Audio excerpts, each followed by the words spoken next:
မင်္ဂလာပါကျွန်တော်ရဲ့ podcast ကနေကြိုဆိုပါရစေဒီနေ့ကျွန်တော်ဆွေးနွေးသွားမယ့်အကြောင်းအရာကတော့မြမသမိုင်းမှာအလွန်ကြော်ကြားတဲ့ဂလုံးဆရာဆန်အကြောင်းနဲ့သူခြံထားခဲ့တဲ့သမိုင်းသင်ခန်းစာတွေ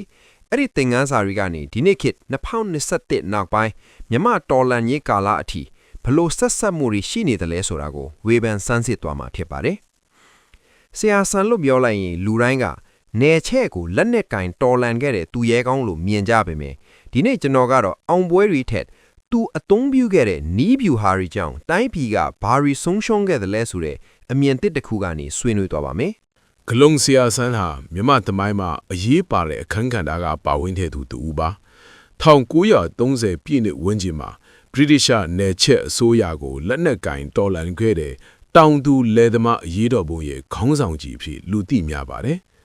သူ့ဘောကျွန်တော်ရဲ့အမြင်ကိုသမိုင်းချက်လက်တွေပေါ်ခြေခံပြီးရှုထောင့်ချို့ကနေပြုတ်ပြချင်ပါတယ်တစ်အမျိုးသားရေးစိတ်ဓာတ်နဲ့တတိ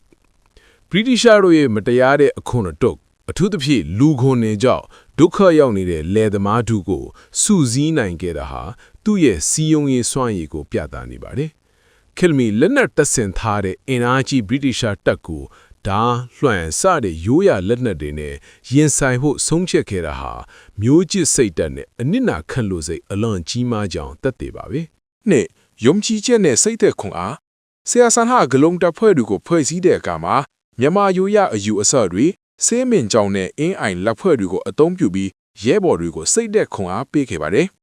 ဒါဟာထိုကိကာလာကလယ်သမားတို့ရဲ့ယုံကြည်မှုကိုအသုံးချပြီးအကြောက်တရားကိုဖယ်ရှားပေးခဲ့တဲ့နီးဗျူဟာတစ်ခုလိုလည်းမြင်လို့ရပါတယ်။၃တမိုင်းဝင်တက်ရောက်မှု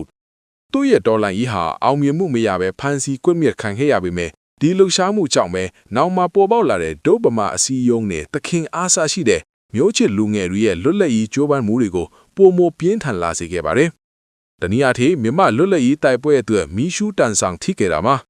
အကျုပ်ပြောရရင်ဆရာဆန်ကိုဗြိတိရှတို့ကတော့တောင်းကျမ်းသူလို့သတ်မှတ်ခဲ့ပေမဲ့မြမပြည်သူတွေအတွက်ကတော့ဖိနှိပ်မှုကိုမခံမရနိုင်ပဲအသက်ပေးတော်လှန်သွားတဲ့အမျိုးသားတရေကောင်းတူထူညီမှာအမှန်ပါပဲဟုတ်ပြီဒါဆိုရင်ဆရာဆန်ကအင်္ဂလိပ်စာသင်ကျောင်းတွေကိုမီးရှို့ဖျက်ဆီးခဲ့တယ်ကွာဖျက်ဆီးရတဲ့အကြောင်းကကျွန်းပညာရေးစနစ်အကြောင်းလို့ပြောတယ်ဒီတော့အဲ့ဒီခေတ်ကာလမှာအထက်မြန်မာနိုင်ငံအနှံ့မှာရှိတဲ့အင်္ဂလိပ်စာသင်ကျောင်းတွေဖျက်ဆီးသွားတယ်ခက်ချင်းချင်းပြောရရင်ပညာမတတ်သူတွေများသွားတယ်ပေါ့ကွာမင်းကတော့ဘလို့ထင်နေလဲဟုတ်ကဲ့ကိုညလင်းဒါကတကယ်ကိုစဉ်းစားစရာကောင်းတဲ့မေးခွန်းပါဆရာဆန်ရဲ့လောက်ရတဲ့ကိုကြည့်ရင်အမျိုးသားရေးစိတ်ဓာတ်နဲ့လက်တွေ့ကြတဲ့ဆုံးရှုံးမှုကြားကပဋိပက္ခဆိုပြီးခွဲမြင်ရလိမ့်မယ်ဒီကိစ္စပေါ်ကျွန်တော်ရဲ့အမြင်ကိုရှုထောင့်နှစ်ခုကနေခွဲပြီးပြောပြချင်ပါတယ်တစ်ခုကဆရာဆန်ရဲ့အယူဆတနည်းအားဖြင့်ဘာကြောင့်လွတ်ခဲ့တယ်လဲပေါ့အဲ့ဒီခေတ်ကအင်္ဂလိပ်ပညာရေးကိုကျွန်းပညာရေးလို့သတ်မှတ်ခဲ့ကြတာဟာအကြောင်းမဲ့တော့မဟုတ်ပါဘူးဗြိတိရှတို့ရဲ့ပညာရေးစနစ်ဟာမြန်မာတွေကိုအသိပညာရှင်အတတ်ပညာရှင်တွေဖြစ်လာစေဖို့ထက်သူတို့ရဲ့အုပ်ချုပ်ရေးရန်တရားမှာအုပ်ချေကနေအသုံးတော်ခံမဲ့စာရေးစာချီကလပ်စ်တွေဖြစ်လာဖို့ကိုပဲအဓိကဦးတည်ခဲ့ပါတယ်ဆရာဆန်ကဒီစနစ်ဟာမြန်မာရိုးရာယဉ်ကျေးမှုနဲ့မျိုးချစ်စိတ်ကိုမှေးမှိန်စေတယ်လို့ယုံကြည်ခဲ့တာမျိုးဖြစ်ပါလိမ့်မယ်နှစ်အချက်ကရေရှည်ဆိုးကျိုးလို့ပြောရမယ့်ပညာရေးနှိမ့်ချသွားမှုကိုညံလင်းထောက်ပြတယ်လို့ပဲကျောင်းတွေကိုဖျက်ဆီးလိုက်တာဟာရေတိုမှာတော့နယ်ချဲကိုတော်လန်တာဖြစ်နိုင်ပေမဲ့ရေရှည်မှာတော့လူသားအရင်းမြစ်ကိုထိခိုက်စေခဲ့ပါတယ်ထက်ပြီးခွဲခြမ်းရရင်တစ်ချက်အခွင့်အလမ်းဆုံးရှုံးမှုအင်္ဂလိပ်စာနဲ့ခင်မီဘာသာရပ်တွေကိုမသိယူနိုင်တော့တဲ့အတွက်ကမ္ဘာအခြေအနေကိုသိရှိနားလည်နိုင်စွမ်းနဲ့ခင်မီနီးပညာတွေကိုရယူနိုင်စွမ်းနည်းပါးသွားစေပါတယ်နောက်ထပ်အချက်ကတော့ပညာမတတ်သူများပြားလာမှုပညာရေးအဆောက်အဦတွေပျက်စီးသွားတဲ့အခါနောက်မျိုးဆက်တွေဟာစနစ်တကျတင်ယူခွင့်ဆုံးရှုံးပြီးဗဟုသုတနည်းပါးတဲ့လူဒန်းစားဖြစ်သွားတာပါတယ်ကျွန်တော်အမြင်ရတော့စွာဆန်ရဲ့ရည်ရွယ်ချက်လို့ပြောရမယ်လွတ်လပ်ရေးနဲ့ကိုမေးကိုချင်းစနစ်ကိုလိုလားမှုကကောင်းမွန်ပေမဲ့အသုံးပြုရတဲ့နီလန်ပေါ့ဗျာကျောင်းတွေကိုဖျက်ဆီးတော့လူတို့ရဲ့အနာဂတ်အတွက်အားနည်းချက်ဖြစ်သွားစေကြတယ်လို့ထင်ပါတယ်ပညာရေးဟာဘယ်လိုစနစ်မျိုးပဲဖြစ်ဖြစ်ပေါ့ရုပ်ဆိုအောင်ဆုံးကျွန်းပညာရေးပဲဖြစ်နေပါစေအောင်တော့အဲ့ဒီပညာကိုရယူပြီးမှရန်သူကိုပြန်တိုက်တဲ့ဘူးကျုပ်အောင်ဆန်းကိုလိုတခင်အုပ်စုတို့ရဲ့နီလန် education as a weapon ကပိုပြီးထိရောက်ပြီးရည်ရှည်အတွက်ပိုကောင်းကြတယ်လို့ညီမိပါတယ်ဗျာဟုတ်ကဲ့ကိုတူဒနန္ဒာခင်ဗျာကျွန်တော်ကတော့အင်္ဂလိပ်စာသင်ကျောင်းတွေကိုမဖျက်ဆီးပဲအခြားနည်းနဲ့တော်လန်တဲ့တယ်လို့တွေးမိတယ်ပေါ့ဗျာခင်ဗျားပေးတဲ့ဥပမာကတကယ်ကောင်းတယ် education as a weapon ဆိုသလိုပေါ့ဆိုတော့ အဲ့ဒီခေတ်ကာလကဆရာဆန်ကျက်စားတဲ့နယ်မြေတွေမှာအင်္ဂလိပ်စာသင်ကျောင်းတွေဘယ်လောက်ရှိခဲ့လဲ ဟုတ်ကဲ့ကိုညာလင်းခင်ဗျားနဲ့ကျွန်တော်အမြင်ချင်းတူပါတယ်ဗျာပညာရေးကိုဖျက်ဆီးရတဲ့အဲ့ဒီပညာကိုပဲပြန်ယူပြီးခုခံတာကရေရှည်အတွက်ပိုခိုင်မာတဲ့ view ဟာရှိမှာပါဆရာဆန်ရဲ့တောင်တူလဲသမားအရေးတော်ပုံဟာအထူးအားဖြင့်တာယာဝတီခရိုင်ကနေစတင်ခဲ့ပြီးနောက်ပိုင်းမှာဖြားပုံဟင်တာရတာယာဝတီအင်းစိန်ပကူနဲ့တရက်စတဲ့ခရိုင်တွေအထိပြန့်နှံ့သွားခဲ့ပါတယ်အဲ့ဒီခေတ်ကလ1930ဝန်းကျင်ကဒီနယ်ရီတွေမှာရှိတဲ့အင်္ဂလိပ်စာသင်ကျောင်းတွေရဲ့အခြေအနေကိုအချက်အလက်အရကြည့်မယ်ဆိုရင်နံပါတ်1ကျောင်းအရေးအတွက်နဲ့အမျိုးအစားကိုပြောရမယ်အဲ့ဒီခေတ်က British အစိုးရဟာမြို့ကြီးတွေမှာသာကျောင်းတွေကိုအာရုံစိုက်ပြီးနယ်မြို့တွေမှာတော့ခက်ကြဲကြဲပဲရှိခဲ့ပါတယ်ဆရာဆန်ကျက်စားခဲ့တဲ့အဓိကနယ်မြို့တွေမှာအစိုးရအထက်တန်းကျောင်း Government High Schools အထိရှိခဲ့တာဆိုရင်ခရိုင်မြို့ကြီးတစ်မြို့မှာတကျောင်းလုံးခန့်ပဲရှိတတ်ပါတယ်ဥပမာတာယာဝတီမဲလဟင်တာရမြို့တွေမှာရှိခဲ့ပူပါတယ်ခရိယန်သာသနာပြုကျောင်း Missionary Schools တွေကတော့များခဲ့တယ်အင်္ဂလိပ်စာသင်ကြားမှုအားကောင်းတဲ့ကျောင်းတွေဖြစ်ပြီးနယ်မြို့ကြီးတွေမှာရှိပါတယ်အင်္ဂလိပ်မြန်မာနှစ်ဘာသာသင်ကျောင်း Anglo Vernacular Schools တွေကတော့ဆရာဆန်ရဲ့တပ်ဖွဲ့ပြီးအဓိကပြစ်မှတ်ထားခဲ့တဲ့ကျောင်းတွေပါအဲ့ဒီနယ်မြေတွေမှာစုစုပေါင်းအနည်းဆုံး20ကနေ90ကြာရှိနေတယ်လို့တမိုင်းမှတ်တမ်းအချို့အရာခန့်မှန်းရပါတယ်နံပါတ်1ကျောင်းများ၏အခြေအနေကိုပြောရရင်ဆရာဆန်ရဲ့တိုက်ခိုက်မှုတွေဟာမြို့ပေါ်ကကျောင်းကြီးတွေထက်နယ်မြို့လေးတွေတဲ့ကျေးရွာကြီးတွေမှာရှိတဲ့အစိုးရနဲ့ဆက်နွယ်တဲ့ကျောင်းငယ်တွေကိုပိုပြီးထိခိုက်စေခဲ့ပါတယ်တချို့ကျောင်းတွေဆိုရင်မိရှုခံရတာတည်းမကပဲဆရာတွေပါထွက်ပြေးခဲ့ရလို့ပညာရေးရန်တရားတစ်ခုလုံးရက်ဆိုင်သွားခဲ့တာပါနံပါတ်3နယ်မြေအလိုက်ထိခိုက်မှုဖြစ်စဉ်တွေပြောရရင်တာယာဝတီခရိုင်ကတော့အရေးတော်ပုံရဲ့ဗဟိုချက်မှဖြစ်လို့အစိုးရနဲ့ပတ်သက်တဲ့အဆောက်အုံတွေကျောင်းတွေအပါအဝင်အများဆုံးပျက်စီးခဲ့ပါတယ်ကျေးလက်ဒေသကကျောင်းတွေကလည်းထိခိုက်ပြန်တာပါပဲတကယ်မျိုးကြီးပြကြီးမဟုတ်တဲ့ရွာကြီးတွေမှာရှိတဲ့မြန်မာစာသင်ကျောင်း Vernacular Schools အချို့တောင်မှာအင်္ဂလိပ်အစိုးရရဲ့ထောက်ပံ့မှုကိုယူထားတယ်ဆိုတဲ့အကြောင်းပြချက်နဲ့ထိခိုက်မှုတွေရှိခဲ့ပါတယ်စိတ်ဝင်စားစရာအချက်တစ်ခုကိုပြောရရင်ဆရာဆန်ဟာအဲ့ဒီလိုကျောင်းတွေကိုဖျက်ဆီးခဲ့ပေမဲ့တစ်ဖက်မှာတော့သူကိုယ်တိုင်ကမြန်မာရိုးရာစေးကျန်းတွေနဲ့ဘေးရင်ပညာတွေကိုနှိမ့်ဆက်တဲ့သူပါဒါကြောင့်သူ့ရဲ့လူရဟာပညာရေးကိုမုန်းမှန်တဲ့အနောက်တိုင်းယဉ်ကျေးမှုနဲ့စနစ်ကိုပယ်ဖျက်ခြင်းတဲ့စိတ်ကပိုကဲနေခဲ့တယ်လို့ယူဆနိုင်ပါတယ်ဒီလိုကျောင်းတွေပျက်စီးသွားတာကြောင့်အဲ့ဒီနယ်တွေမှာရှိတဲ့လူငယ်တွေဟာနောက်တစ်ချိန်လွတ်လပ်ရေးရလာတဲ့အခါတိုင်းပြည်ကိုပြန်လည်တည်ထောင်ဖို့ပညာတတ်ဝန်ထမ်းအခက်အခဲတွေရင်ဆိုင်ခဲ့ရတယ်လို့လည်းဆိုကြတာပေါ့ဗျာအဲ့ဒီတော့ကျွန်တော်သိချင်တာတစ်ခုကဆရာဆန်ဒီနဲ့အဲ့ဒီလိုစာတင်ကျောင်းတွေကိုဖျက်ဆီးလိုက်တဲ့အပေါ်မှာအခြားမျိုးချစ်ခေါင်းဆောင်တွေကဘယ်လိုတုံ့ပြန်ခဲ့ကြလဲတုံ့ပြန်ခဲ့ကြတယ်ဗျဆရာဆန်ရဲ့တောင်တူလဲသမားအရေးတော်ပုံဟာအဲ့ဒီခေတ်ကအမျိုးချစ်ခေါင်းဆောင်တွေကြားမှာအမင်ကွဲပြားမှုနဲ့တုံ့ပြန်မှုအမျိုးမျိုးကိုဖြစ်စေခဲ့ပါတယ်အဓိကအားဖြင့်တော့ UHS ကိုထောက်ခံပေမဲ့နီလန်းကိုဝေဖန်တာမျိုးတွေရှိခဲ့ပါတယ်ဗျအဲ့ဒီခေတ်ကထင်ရှားတဲ့တုံ့ပြန်မှုတွေကိုအုပ်စုခွဲရင်ဆရာကြီးတခင်ကိုရိုမန်ကရှုထောင့်ကိုထည့်ပြောရလိမ့်မယ်ဆရာကြီးတခင်ကိုရိုမန်ဟာဆရာဆန်ကိုအလွန်စာနာထောက်ထားသူပါသူကဆရာဆန်တို့တောင်တူလဲသမားတွေခံစားနေရတဲ့ဒုက္ခကိုကြပြားရီစောင်းပါးအနေနဲ့ဖော်ပြပြီးအစိုးရရဲ့နှိပ်ကွပ်မှုကိုရှုတ်ချခဲ့ပါတယ်ဒါပေမဲ့ပညာရေးနဲ့ပတ်သက်လာရင်ဆရာကြီးဟာအမျိုးသားပညာရေး National Education ကိုအားပေးသူဖြစ်လို့အဆောင်ဟုံတွေကိုဖျက်ဆီးလာတဲ့ကိုယ်ပိုင်အမျိုးသားကျောင်းတွေတည်ထောင်ပြီးနယ်ချဲပညာရေးကိုရင်ပြိုင်ဖို့ပဲလိုလားခဲ့ပါတယ်နောက်ထပ်အဖွဲ့ကတော့ GCBA နဲ့နိုင်ငံရေးသမားများဝတ်လုံတော်ရဥပုဥချစ်လိုင်စသူတို့ပါတဲ့အဖွဲ့ပေါ့အဲ့ဒီခေတ်ကထိတ်တိုင်းနိုင်ငံရေးခေါင်းဆောင်အများစုဟာမြို့ပြအခြေစိုက်ပညာတတ်သူဖြစ်ကြပါတယ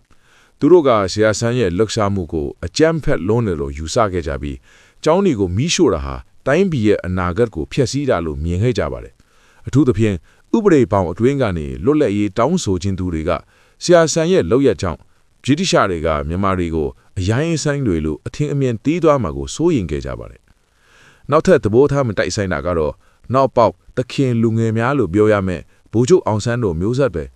ဆရာဆန်းအယူတော်ပုံထိချိန်မှာဗိုလ်ချုပ်အောင်ဆန်းတို့ကကျောင်းသားအရွယ်ပဲရှိပါသေးတယ်သူတို့ကတော့ဆရာဆန်းရဲ့တတ်တီကိုအတုယူဆရာအဖေကြည့်ခဲ့ကြပေမဲ့နီးဖြူဟာကိုတော့တင်ငန်းစာယူခဲ့ကြပါတယ်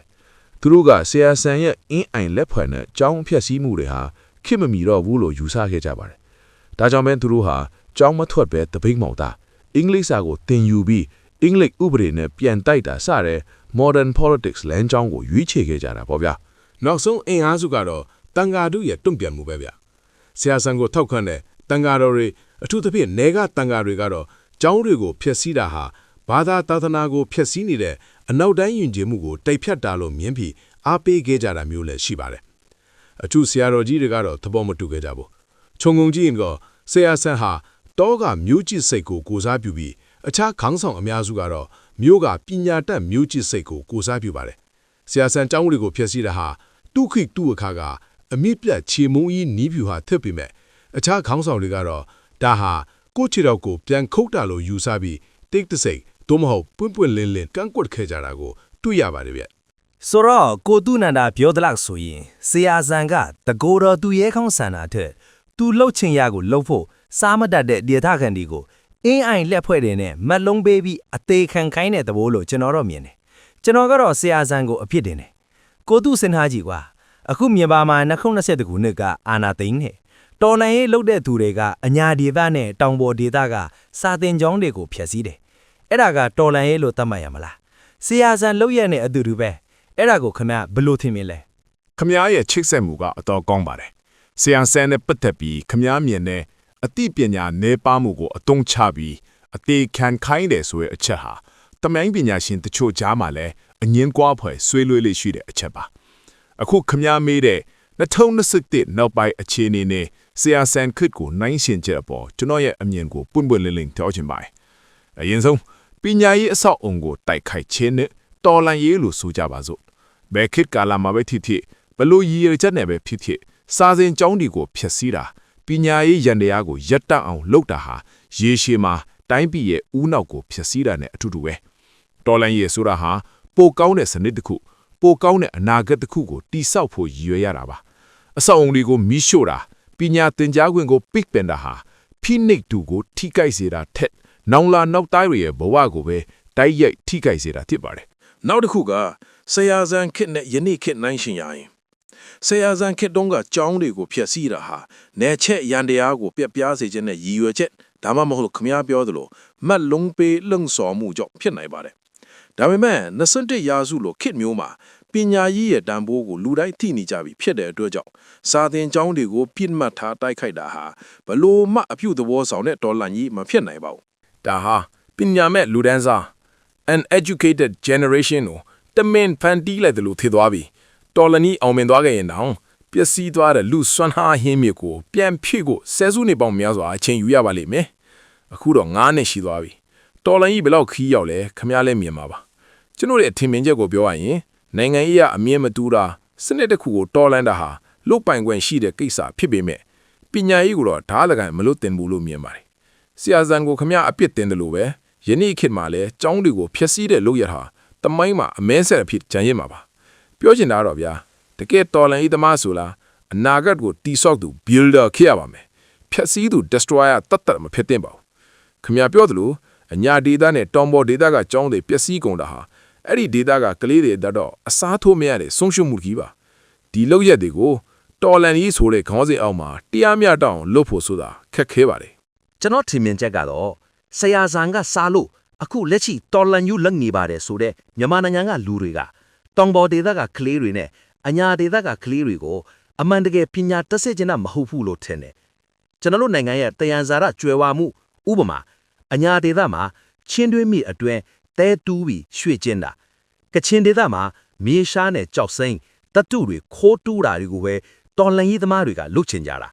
ဒီတော့တော်လန်ကြီးသမားတွေကတီဆောက်သူတွေမဟုတ်ဘဲဖြက်စီးသူတွေဖြစ်နေတာကိုခမရဘလို့ထင်ရလဲတကယ်တမ်းပြောရရင်ခင်ဗျားထောက်ပြတဲ့အချက်ကတကယ့်ကိုလက်တွေ့ကြပြီးခါးသီးတဲ့အမှန်တရားတစ်ခုကိုမိမောင်ထိုးပြနေတာပါတမိုင်းကနေဒီနေ့ခေတ်အထိဖြစ်ရတွေကိုဆက်ကြည့်ရင်အကျိုးစီးပွားနဲ့အာဏာအတွက်ပညာရေးနဲ့တယံဇာတာကိုဘလို့အသုံးချသွားတယ်လဲဆိုတာရှင်းရှင်းလင်းလင်းမြင်နိုင်ပါတယ်ခင်ဗျားရဲ့အမြင်ပေါ်ကျွန်တော်ရဲ့သုံးသက်ချက်ကိုအချက်၃ချက်နဲ့ဖြည့်ဆွဲချင်ပါတယ်တဲ့အချက်အနေနဲ့ပညာမတက်မှအုပ်ချုပ်ရလွယ်သည်ဆိုသည့်အယူဆပေါ့ခင်ဗျားပြောသလိုပါပဲဆရာဆန်ခစ်ကနေဒီနေ့အထိတော်လန်ရေးခေါင်းစဉ်တက်သူအချို့ဟာလူထုကိုတကယ်ပညာတက်စေခြင်းပုံမရတာကိုတွေ့ရပါတယ်လူတစ်ယောက်ဟာပညာတက်လာရင်ဝေဖန်ပိုင်းခြားနိုင်စွမ်းရှုလာရင်သူတစ်ပါးခိုင်းเสียကိုမျက်စိမိတ်လက်မှာမဟုတ်တော့ပါဘူးစာသင်ကျောင်းတွေကိုဖျက်ဆီးတာဟာကလေးတွေကိုအမားအမှန်မခွဲခြားတတ်အောင်လက်နဲ့ဆွဲကုန်ကိုပဲတိအောင်ပုံသွင်းရရောက်ပါတယ်ဒါဟာတီဆော့သူထက်အသုံးချသူတွေရဲ့လုပ်ရပါနှစ်အချက်အနေနဲ့တ န်စာတာနဲ့တော်လန်ရေးစီးပွားရေး conflict economy ပေါ့ဗျာတော်လန်ရေးကိုအကြောင်းပြပြီးတန်စာတာတွေကိုထုတ်ယူစားတောက်နေကြတဲ့အချက်ဟာအလွန်ဝမ်းနည်းဖို့ကောင်းပါတယ်အညာဒေသကရွှေကချင်ဒေသကမြေရှားနဲ့ကြောက်စင်စတာတွေကိုတရားမဝင်တူးဖော်ပြီးကိုကြိုးရှာတာဟာတိုင်းပြည်အတွက်ဘာမှအကျိုးမရှိပဲတဘာဝပတ်ဝန်းကျင်ကိုပဲပျက်စီးစေပါတယ်ဒီလိုစီးပွားရေးအကျိုးမြတ်တွေရနေသည်တွေသူတို့အတွက်တော်လန်ရေးဟာအဆုံးသတ်ဖို့မလိုပဲဝင်ငွေလမ်းကြောင်းတစ်ခုလိုဖြစ်နေတတ်ပါတယ်ဒါကိုပညာရှင်တွေက war economy စစ်ပွဲစီးပွားရေးလို့ခေါ်ကြပါတယ်နောက်ဆုံးအချက်၃ကတော့ဖြက်စီးသူတွေရဲ့အမွေအနှစ်လို့ပြောရမယ်ထင်တယ်တမိုင်းမှာဘသူပဲဖြစ်ဖြစ်အဆောက်အဦနေကျောင်းတွေကိုဖြက်စီးပြီးတန်ဇာထတွေကိုရောင်းစားခဲ့ရင်သူတို့ကိုသူရဲကောင်းလို့တတ်မှတ်ဖို့ခက်ပါတယ်တကယ်တော်လန်ရေးဆိုတာဖြက်စီးတာထက်ပိုကောင်းတာကိုအစားထိုးနိုင်ရပါမယ်ပညာရေးကိုဖြက်စီးပြီးတန်ဇာထကိုခိုးထုတ်နေသူတွေဟာတိုင်းပြည်ရဲ့အနာဂတ်ကိုပေါင်နှံပြီးလက်ရှိအာဏာနဲ့ပတ်စံကိုပဲကြည်နေကြတာခက်ပါတယ်နီးကုန်းချုပ်နေနဲ့ပြောရရင်ခမားပြောသလိုသူတို့ဟာတီဆုပ်သူတွေမဟုတ်ပဲဖြက်စီးသူတွေဖြစ်နေတာအမှန်ပါပဲဆရာဆန်ခစ်ကကျောင်းသားတွေဟာပညာမဲ့လာလို့နောက်တစ်ချိန်မှာနိုင်ငံတကာနဲ့ရင်ပုံမတန်းနိုင်ခဲ့သလိုအခုခေတ်အညာနဲ့တောင်ပေါ်ဒေသကကလေးတွေရဲ့အနာဂတ်ဟာလည်းဒီလိုဖြက်စီးမှုတွေကြောင့်ရိုက်ချိုးခံနေရပါတယ်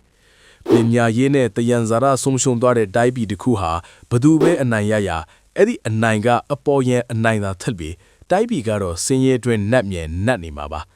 ဒီနေ့ကျွန်တော်တို့ဆွေးနွေးခဲ့တာကတော့တော်လန်ကြီးခေါင်းစဉ်အောက်ကဖက်စီးကန်ပညာရေးဆိုတာပဲထင်ပါတယ်နားဆင်ခဲ့တဲ့မိတ်ဆွေတို့ရောဘလို့ထင်မိပါသလဲ comment မှာပြောခဲ့ပေးပါအောင်နောက်ဗီဒီယိုမှာထပ်မံဆွေးနွေးကြရအောင်ဗျာ